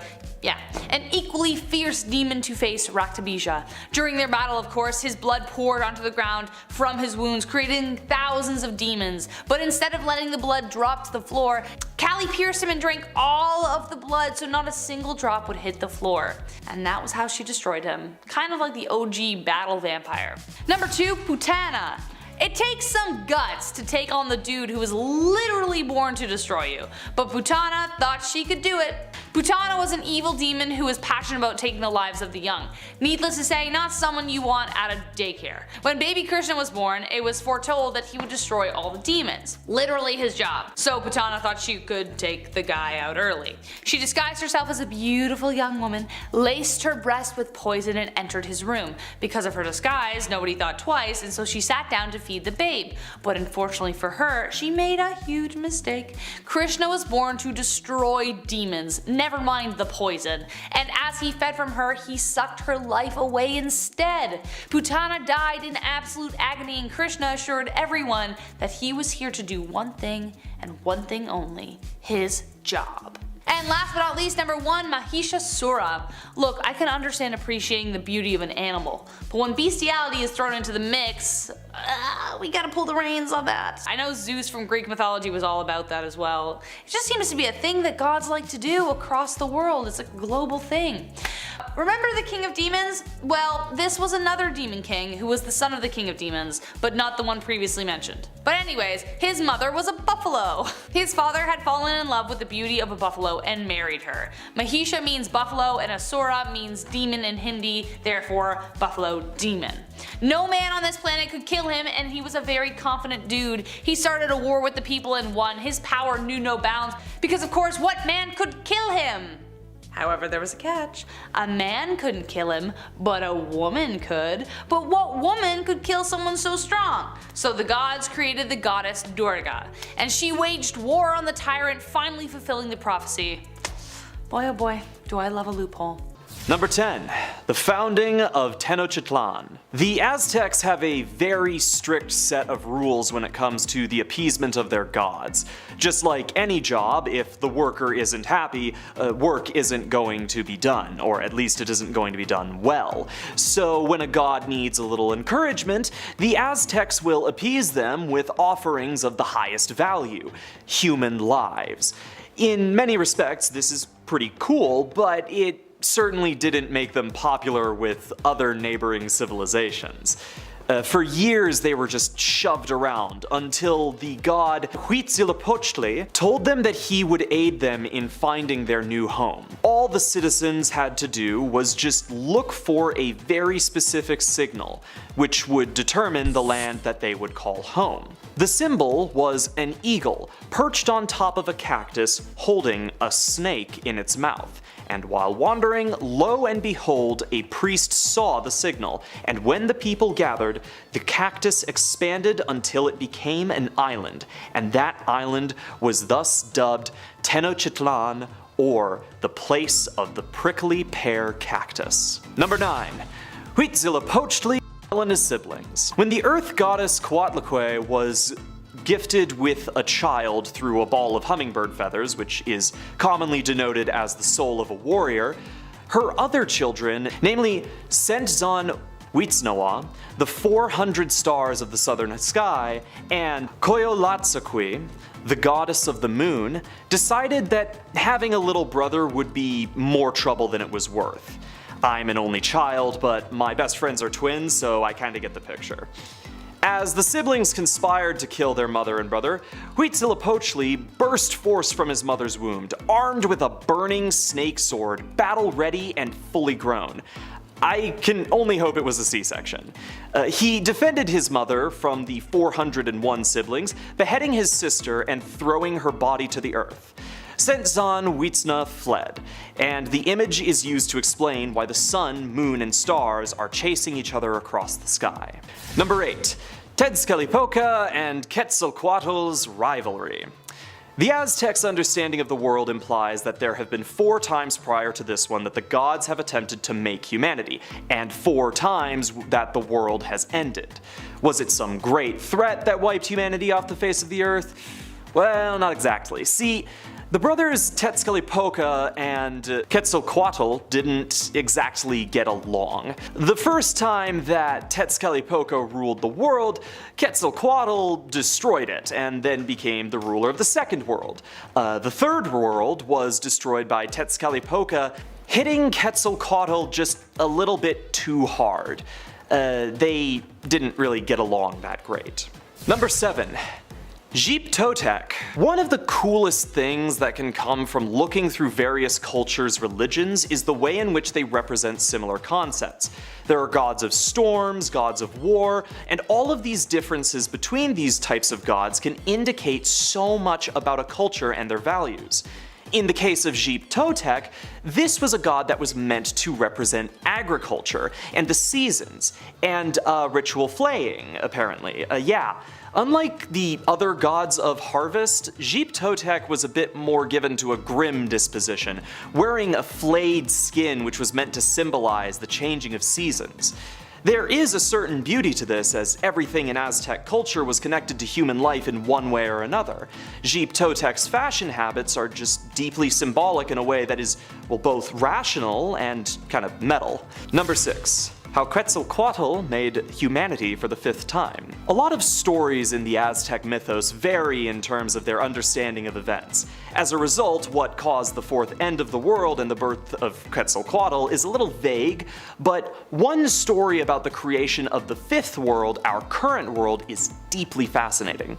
Apparently, Quetzalcoatl went to Mictlan, the underworld, and constructed the 5th humanity from the bones of the other 4, using his blood from wounds to his earlobes, calves, tongue, and YouTube-friendly appendage. Number 5, werewolf. Hey man, I just wanted to check up on you and make sure you're feeling alright. I know it was kind of strange that a large dog bit you in the full moon. Hey man, you're a lot hairier than I remember you being. And gee, your teeth are pretty big too. Say, what's that wagon going on behind you?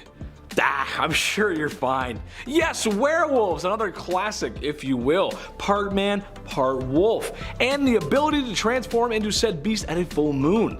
Some call it a power, some call it a curse. I think werewolves stand out on this list because they're so common. Werewolves were thought to be real in ancient Rome and most of medieval Europe. More interesting than a wolf that hungers for human flesh is the treatment for such an ailment. Some medieval remedies include hammering nails through hands. In Sicily, it was a knife through the skull 3 times. In Germany, if you said the person's Christian name 3 times, they would be cured. And in more recent times, silver. Just silver for some reason, or a silver bullet. So be mindful at night, folks. You may just need a hammer, nails, knife, Bible, telephone book, and a couple of quarters. But the telephone book is so you can look up the Christian names. Number 4, Sleipnir, the steed of none other than Odin himself. Sleipnir, or the sliding one of Norse mythology, was an 8-legged gigantic black horse that could carry itself and its rider across the land, sea, and through the air. Those 8 massive powerful legs also helped bring Odin Allfather from the realm of Asgard to Midgard, or Earth, and I'm sure Sleipnir could bring him to all the other realms as well. Sleipnir here came to be when the god Loki shapeshifted into a mare and became pregnant by the stallion of a giant. Well, that's how the myth goes. Look, I can't come up with this stuff, okay? Just believe me so we can move on. In art, the giant horse was the means of transportation used by shamans in their travels throughout the cosmos. So when they were straight up tripping on the magical mushrooms over in the forest clearings of Norway.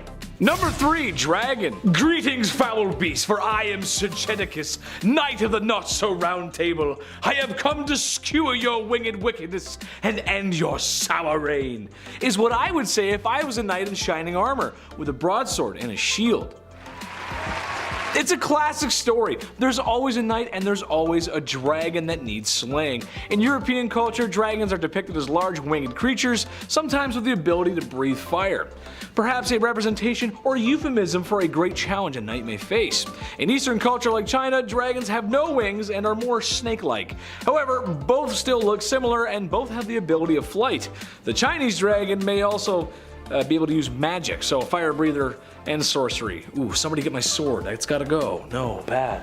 Number 2, Erymanthian boar. Hey, do you remember in the ancient extinct creatures video where we talked about Andrewsarchus, Andrew's ancestor? Well, I think this is it. A 1-ton boar with sharp and strong canine teeth. Only this one's in ancient Greece, not Mongolia, so maybe not. But the Erymanthian boar was part of the 12 heroic labors performed by the demigod Hercules. Hercules was tasked with capturing the boar that would come out every day and attack the people who lived by the Erymanthus mountain. Now, I don't know if you know, but boars are already just angry, jumped up pigs that have been known to literally end people's whole existences. So yeah, size those bad boys up with giant tusks and well, good luck, Hercules. It is also said that the boar was actually the god Apollo in different form, but I'm just gonna say it was Andrewsarchus, even though I'm 99% sure they were extinct at the time of the ancient Greeks.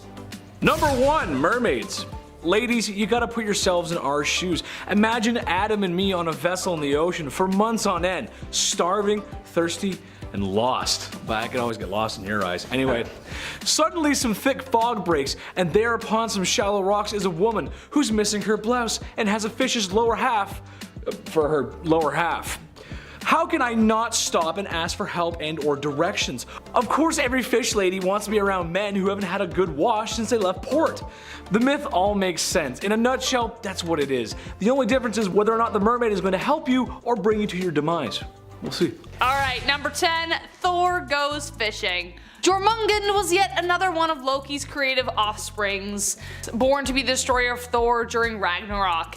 In order to prevent this, they threw the great beastly serpent into the water, and it was supposed to like to hold the world together until Ragnarok. But Thor was a little scoundrel and didn't mind risking it all. Aegir and Ran, 2 lovely, hospitable giants, as I heard, agreed to host the gods for an immaculate feast. But when Thor arrived, he consumed 2 of the 3 cows that they had brought for the feast. They were like, Thor, dude, that was supposed to be for everybody.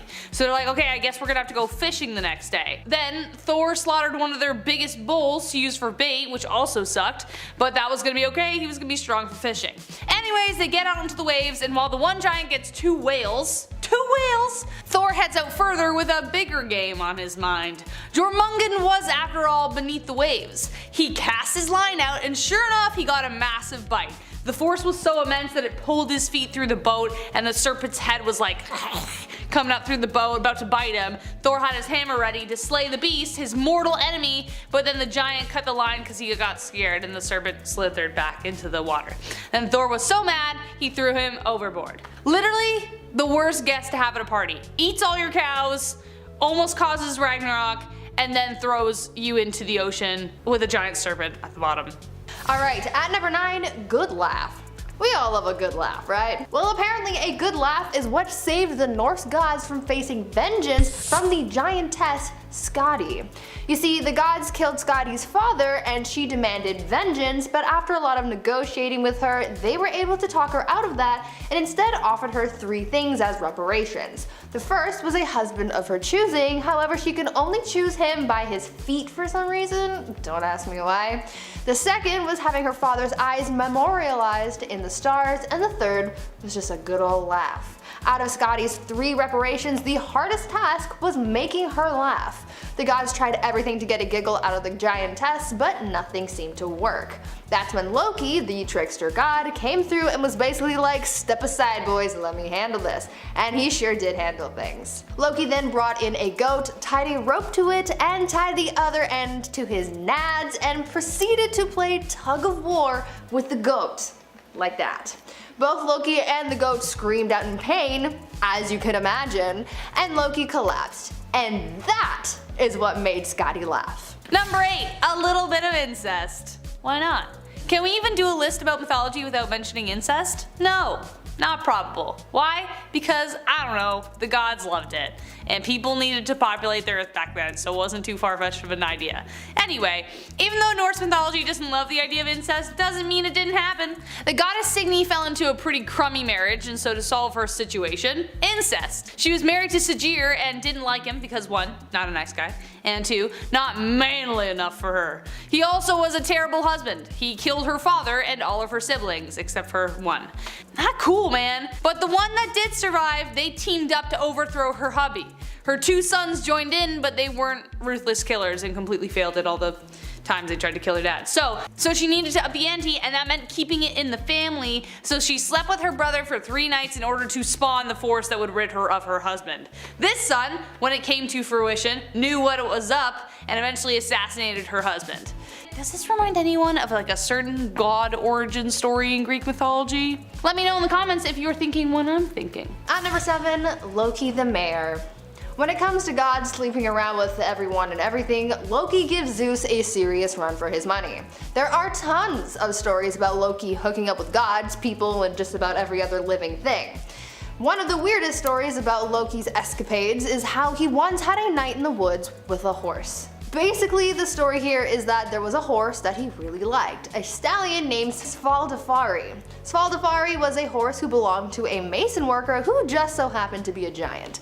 This giant really didn't like the gods and wanted them to just go away, and so Loki offered to help by distracting the giant's horse.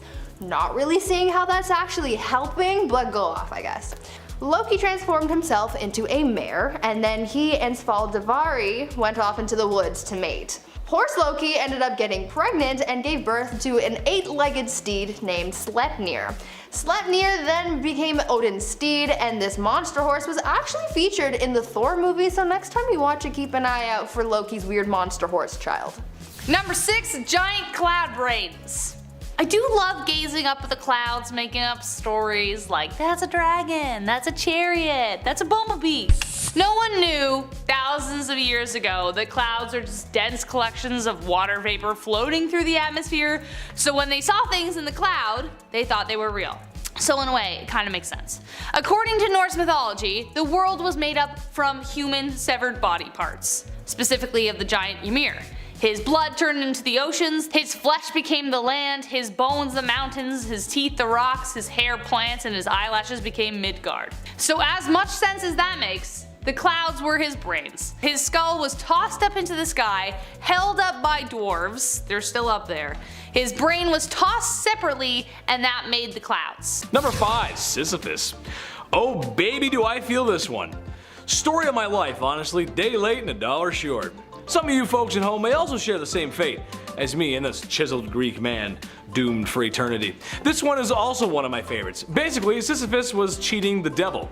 Cheating death itself, actually. After sliming his way out of the underworld one too many times, Big Daddy Zeus had to intervene. Also, when I say I relate to him, it's not because I'm a trickster who cheats my demise or cheats the devil or Hades.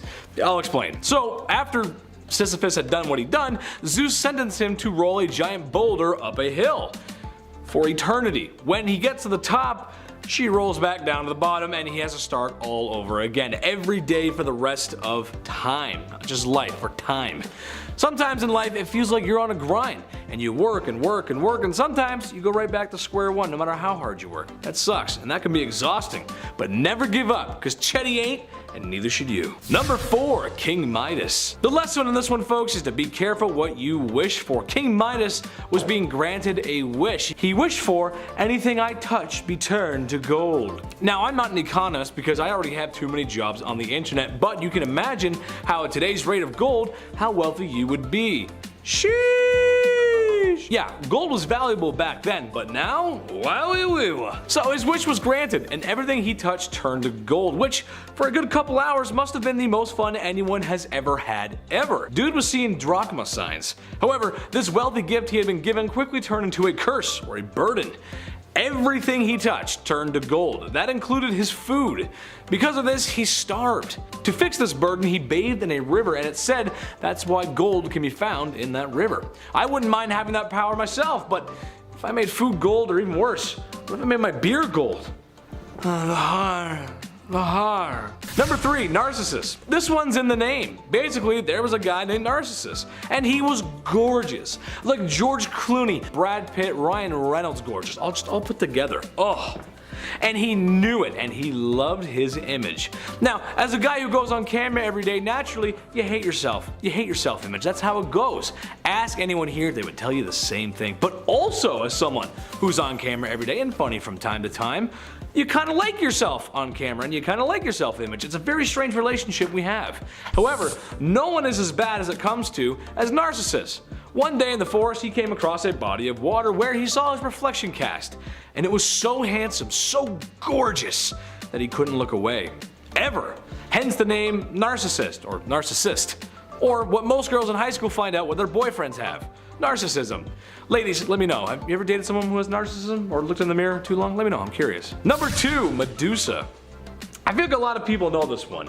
Medusa, the half beautiful lady, half head of snakes in her head, and half monster thing with powers. Yes, I realize that was 3 halves and that doesn't add up, but you're talking to a guy who was voted class clown in the high school yearbook and not voted most likely to succeed in math. Because I just wouldn't. But she was the Gorgon monster who would turn men into stone. I do know that. If they looked into her eyes.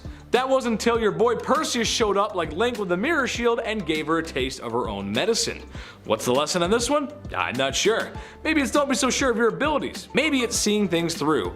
Or maybe it's having an extensive knowledge of tactics from a late 90s Nintendo character. That you never know when you're going to need that. You never know. I know that stuff. That can come in handy. Number 1, Pandora's Box. I know you guys know this one, but this one is so simple. At first glance, it's not about turning things into gold or weird snakehead ladies or giants rising from beneath the earth to fight each other.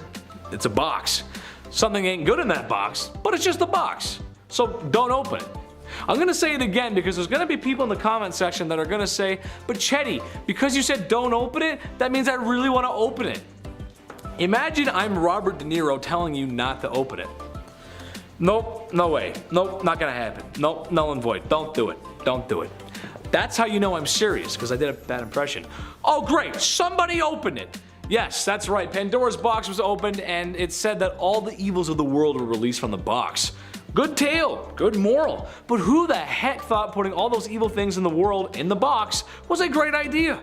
Whatever happened to just having memento boxes? You know, you open up a thing, like this is the time I farted on camera, this is the time I went to the cottage, you know what I mean? Whatever happened to that? Okay, we're gonna finish off with some comments today. I love reading comments, you guys are so awesome. Crazy Alley Cat 247 said, love the name by the way, my friend and her brother went to Pompeii and took photos. Oh my gosh, were those photos awesome to look at? That's a reference to the Ancient Cities video. Yes, Pompeii is beautiful. That is one of the places, there's a few, I mean, I would love to travel at some point in my life, and Pompeii is absolutely on that list. I think it's an amazing, it's a well-preserved ancient city, as well as much as we've uncovered, and a lot of cool history there, as maybe a history guy, and just, and who doesn't, it's beautiful, Mediterranean, it's beautiful. Okay, Joseph Walker said, looks like I'm not the only one enjoying your company. Thank you. You are funny as hell. Thank you again. You can make gross boils farts, even boiling someone freaking funny. But I watch all you guys and turn my friends on your channels. Keep the laughs and knowledge coming. Thank you very much, Joseph Walker. Thank you. A compliment for me, a compliment for everybody. You're just like Oprah handing them out, dude. Everybody is getting a compliment. I love that. I'm so glad you're enjoying the content, and I'm glad you think I'm funny. That's good. That's a good thing. As a comedian, I like that. That's we like that. Okay, and finally, Erica Russell said, looking really good up there, Andrew. Thank you. I love it when you talk nerdy to me. Yes, Chet, that Pokemon joke you made totally landed with me. I wasn't sure if the Pokemon joke was gonna land, but I'm glad it landed with somebody. So thank you, Erica Russell, because sometimes you gotta commit to the jokes, and sometimes I don't know if it's funny, but I did fart, and that made Chris laugh, so.